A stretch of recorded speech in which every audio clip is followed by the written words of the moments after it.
السلام عليكم، ازيكم حبايبي؟ وحشتوني جدا جدا. اخباركم ايه؟ موضوع النهارده خطير جدا، لان احنا عندنا ثقافه ايه؟ يقنعك يقتلك. يعني انا صح يا انا صح. احنا لما بندخل اي نقاش للاسف هو ده بيكون منطقنا. يعني يا تقتنع بوجهه نظري بكلامي، يا لا، مش هيحصل ان احنا نوصل لمنطقه وسط. انا النهارده هعلمكم شويه حاجات كده ان شاء الله، اتمنى ان هي تفيدكم جدا. بس قبل ما نبدا لازم اديكم فكره عن حاجه. احنا قضينا فتره دراستنا كلها ان احنا المفروض السيستم بيمشي ازاي. المستر او الاستاذ بيسالنا فلازم نجاوب، ولازم الاجابه تكون مباشره. بنقعد فترة الابتدائي والإعدادي والثانوي، واللي كمل بقى دراسة في الجامعة هو تعود الدكتور بيسأل يبقى هو لازم يجاوب ويلتزم بالإجابة، والإجابة تكون مباشرة. السيستم اللي احنا استسلمنا عليه ده طوال حياتنا ده ممكن يحطم كل حياتنا، سواء الحياة الخاصة أو الحياة العملية. أول قاعدة: مفيش حاجة اسمها أجاوب إجابة مباشرة على أي سؤال بيتسأل لي على الإطلاق. في استراتيجية، يعني طريقة تانية خالص لرد فعلي لما يتوجه لي سؤال، خصوصا لو اللي بيسأله لي محتد عليا أو بيتهمني بأمر ما. ليه؟ احنا قبل ما نفهم ليه لازم نفهم إن العقل البشري ده بيشتغل إزاي. بص حبايبي، احنا عندنا هنا الجذع وفي هنا الدماغ. لما بيحصل فيه نقاش او حد بيتهمك بحاجه او بيوجه لك سؤال مضايقك، اللي بيحصل ان احنا يبقى ده الجذع ودي الدماغ. العاطفه هنا، العاطفه كل ما زادت قفلت المنطق، خلت الدماغ مقفوله. كل ما العاطفه علت مبقاش فيه استقبال. عايز توصل انسان لاقصى درجات الغباء، اشتمه او هينه او قول له سؤال انت عارف ان انت بتزنقه فيه. كمان مش كده وبس، العلماء اثبتوا ان المناطق المسؤوله عن التحليل والاستنتاج في الدماغ بتتوقف تماما لما بيحصل ايه؟ نقاش. ده مهم جدا. يبقى المطلوب مني ان انا قبل ما ادخل واحتدم في النقاش اعمل حاجه مهمه جدا، حيله نفسيه. لو انت عملتها هتكسب النقاش اللي انت فيه. الموضوع مش انك تكسب، مش ده الموضوع. الموضوع اني انا ما اطلعش خسرانه. يعني افرض انا بسوق لسلعه، او النقاش ده حصل مع شريك حياتي مثلا. لو انا رديت بشكل مباشر، قال لي انت النهارده ليه ما طبختيش مثلا، قمت انا داخله فيه شمال، ما انت مش حاسس انا. ما ينفعش. هو الموضوع اللي هو سأل فيه انت ما طبختيش، انت ما طبختيش، انت اهملتيني. لو انا رديت بشكل مباشر انا قفلت على نفسي ان انا افهم ايه اللي بيدور في دماغ الانسان اللي بيوجه لي ده. لو انا ببيع سلعه مثلا وجي قال لي اللي انا عايزه ابيع له، قال لي غالي جدا السلعه اللي انت بتبيعها دي، عاليه جدا. لو انا قلت له لا ابدا دي بكذا، بس ب 1000 جنيه ولا ب 500 جنيه بس، انا كده خسرت في اني انا اعرف ايه الخلفيه اللي بتدور، الامور اللي خلته او حكمت ان هو يوصل لده. فبخسر، ما بعرفش ابيع. المفروض اعمل ايه؟ بصوا ركزوا بقى معايا. لازم الانسان يستخدم دماغه كده ايه، وبحنكه وبذكاء. اولا لازم يقول ايه؟ انا متفهم جدا. لما انا دلوقتي تيجي انت مراتك قالت لك انت جاي متاخر ليه؟ انت كل يوم تيجي لي متاخر. طب انت ردت ازاي؟ انا ما بتاخرش، وانا يعني كنت بلعب، تقوم داخل فيها شمال، باظت خلاص، انتوا الاثنين خسرتوا. لكن لما تيجي يقول لك ايه تقول لها انا متفهم، انا فاهم ان انت بتقعدي لوحدك فتره طويله، انا عارف ان انا بقالنا كتير ما قضيناش وقت كويس مع بعض. كلمة أنا متفهم أنت عملت لها إيه بقى؟ حالة ريلاكس. أنت قلت لها أنت عندك حق، أنت عندك حق، أنت هتديها حالة راحة. دي أنت فاهم. يعني أنا مش مطلوب مني إن أنا أفضل أتخانق وأدافع عن نفسي وعشان أقول لك أنا فيا كذا تعبني. لا، دي أنت فاهم. عملت عملية امتصاص للطاقة السلبية للي قدامك. طب مثلا انت جاي تبيع سلعة وجي قال لك انت السلعة بتاعتك غالية جدا، قمت انت ردد عليه قايل له ايه؟ طبعا انا فاهم انت كراجل بتدير عملك، فالمال ده جزء مهم جدا انك تضغطه في مصروفاتك، لكن اكيد مش ده السبب الوحيد في اخذ القرار.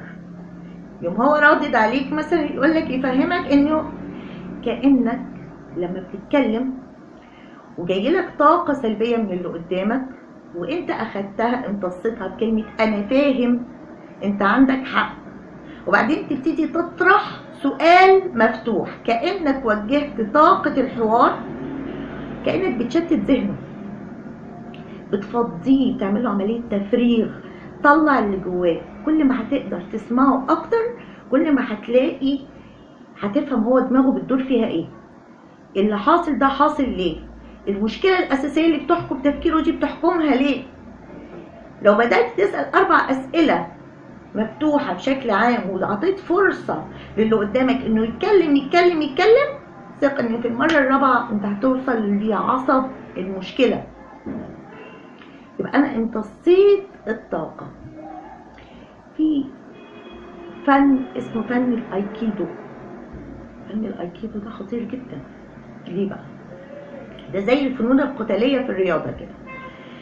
انت لما تيجي تاخد الضربه تقوم عامل كده، تلقيت الضربه هنا صح، او جيت اخدته تحت رجلك تحت ايدك او دراعك حسب الضربه ونوع الرياضه اللي انت بتلعبوها. انت اخدت اللكمه اللي هو السؤال اللي جاي لك وتفادتها وجيت في مكان اللي بيضربك وخليت الطاقه اللي طالعه منه تمر، امتصيتها، مررتها وحطيت نفسك في مكانه. مهم جدا بعد ما اقول انا تفهمت احط نفسي مكان اللي انا بتكلم، اللي بيتكلم معايا ده بيوجه لي سؤال او رد عليا سؤال هيوقف لي او هيسبب لي مشكله، وباجي ببص للامر من منظوره هو وابتدي اقترح واسال اسئله مفتوحه تديني فرصه ان انا افهم عقليه اللي قدامي دي بتفكر ازاي. واول ما همسك عصب المشكله هيبقى سهل عليا جدا اني انا اتعامل بشكل افضل مع الموقف، صح؟ وطبعا حبيبتنا انك انت تقدر انك انت تتبع طريقه الايكيدو في الحوار، ده محتاج منك تدريب عالي جدا. انت قعدت 18 سنه متعود انك يتوجه لك السؤال وترد بشكل مباشر، ودي اكبر خطأ اتفقنا انه تقع فيه. علشان تقدر انك تتعامل بالمنطق اللي انا بقوله ده محتاج تدريب. اي حاجه في الدنيا انا محتاج ان انا اعدلها محتاجه بذل مجهود، فابتدي اتدرب، لان فن الاقناع وانك تقود النقاش او الاتهامات بشكل ايجابي تطلع منه كسبان، ده ممكن يغير لك سيستم حياتك كله، يخليك تكسب الناس اللي حواليك، تكسب صفقات، صح؟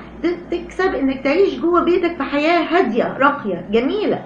يبقى الموضوع محتاج مني مجهود وتدريب، وليه لا؟ والموضوع ببساطه شديده زي ما احنا قلنا، انا متفهم، ابتدي امتص الطاقه بالكلمه اللي احنا قلناها دي، احط نفسي في منظور الشخص اللي قدامي، ابتدي اطرح اسئله مفتوحه تساعدني ان انا افهم دماغ اللي قدامي دي بيفكر ازاي. فلازم نتدرب. دلوقتي بقى هنتكلم عن سقراط. الراجل ده كان ليه طريقه خاصه جدا في التعامل في الاقناع، هنتكلم عنها معايا. سقراط ده كان خطير جدا. الراجل ده كان بيتبع خدعه خطيره لاي حد بيقف يتناقش معاه او يتكلم معاه. انت مثلا جه واحد، اولا الاسلوب اللي هو اتبعه ده بيمنع انه يحصل احتدام وتصاعد للنقاش.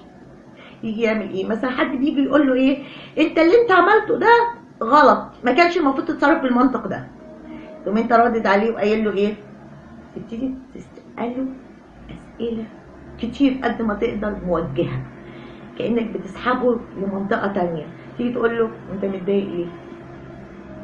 فيبتدي هو يفكر كده.